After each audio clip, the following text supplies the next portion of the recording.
हिंदू बांधवांनो, भगिनी आणि मातांनो,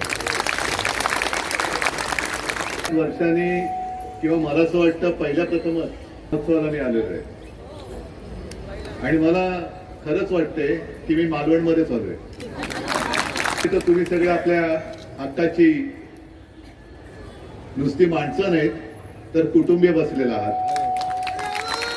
तर आपल्या मालवणचा सगळा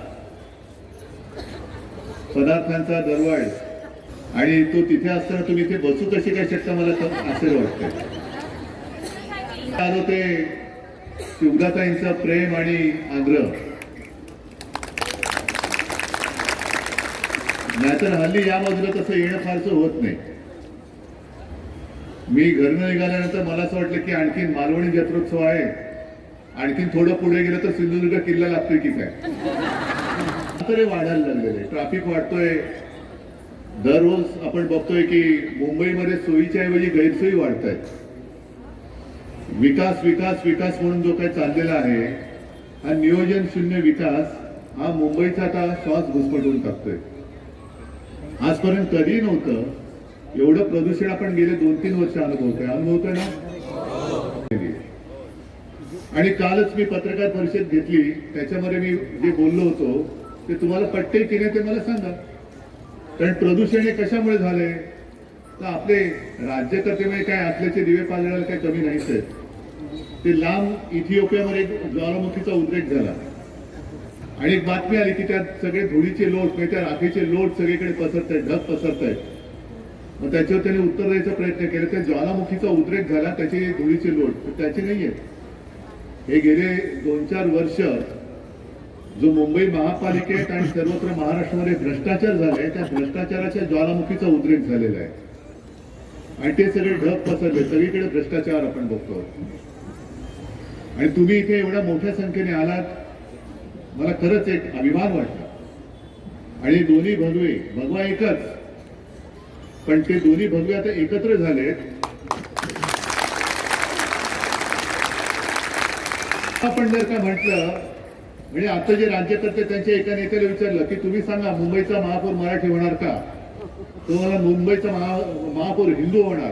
अरे मग आजपर्यंत जे आम्ही मराठी महापौर केले ते काही हिंदू नव्हते काय? ते हिंदूच होते. आम्ही अस्सल मराठी बोलणारे राष्ट्रप्रेमी देशप्रेमी हिंदू आहोत. कोणाचा आक्षेप आहे याच्यावरती? आणि जे मी तुम्हाला सांगायला आलोय किंवा जे आम्ही दोघं मिळून आता सांगतोय ते एवढ्यासाठी सांगतोय की हळुवारपणाने आपल्या मुंबईचं मराठीपण हे मारत चाललेले आहे. आम्ही जरूर देशाभिमानी हिंदू आहोतच, पण त्याच्यासाठी आम्ही महाराष्ट्र धर्माचा बळी नाही जाऊ देणार. देशाचं रक्षण करणारं हे जे गाणं आहे ना, जय जय महाराष्ट्र माझा, दिल्लीचेही तख्त राखी तो महाराष्ट्र माझा, ते दिल्लीचं तख्त राखणारा माझा महाराष्ट्र आहे. दिल्लीची म्हणजे आपल्या देशाची एकनिष्ठ असणारा हा आपला महाराष्ट्र आहे. आणि हळूहळू करत म्हणजे जसा मध्ये त्यांनी एक प्रयत्न केला हिंदीची सक्ती. आम्ही हिंदीची सक्ती, आम्हाला हिंदीवरती द्वेष नाहीये, हिंदीचा विरोध आम्ही करत नाहीये, पण आमच्यावर सक्ती का करताय? सक्ती नका करू. आणि मग आता एक बरं त्यांचे जे मंत्री येऊन गेले IIT मध्ये, त्यांनी सांगितलं की मला आनंद झाला IIT बॉम्बेचा अजून मुंबईने जर राहून गेला आमच्याकडनं, आधी लक्षात आलं असतं तर आम्ही ते सुद्धा करून दाखवलं असतं आणि दाखवू. याच्या पुढे जिकडे जिकडे बॉम्बे तिकडे तिकडे आम्ही मुंबई करू.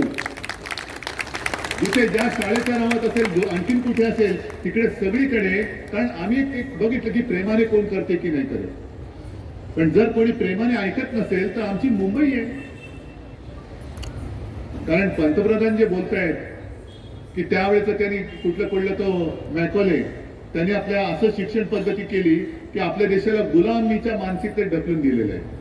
त्यांनी नाही ढकललं. हे तुमच्या पक्षाचे जे बोलतायत ना, बॉम्बे ठेवलं त्याचा आम्हाला आनंद आहे, ते मॅकॉलेच्या त्या अवलादीचे आणि त्याच्या विरुद्ध आपल्याला लढायचं आहे.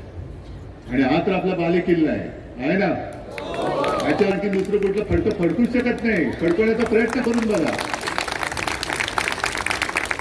आणि तर आता तमाम मुंबईकर म्हणजे मराठी तर आहेच, पण ज्याने आपल्या सरकारचा तो काळ अनुभवलेला आहे, विशेषतः कोरोनाचा काळ अनुभवलेला आहे, ते सगळे अमराठी सुद्धा, अगदी मुसलमान सुद्धा आणि ख्रिश्चन सुद्धा हे सांगतात की उद्धवजी इकडे आपल्या शिवसेनेच्या हातातच ही मुंबई पाहिजे, मुंबईकर म्हणून सगळ्यांना एकत्र करतो. आणि अशा या आमच्या मुंबईकरांच्या प्रेमामध्ये हे जर का कुठे मिठाचा खडा टाकणार असतील तर त्यांना तांदळातल्या खड्यासारखं बाजूला टाकण्याचं काम हा मुंबईकर केल्याशिवाय राहणार नाही.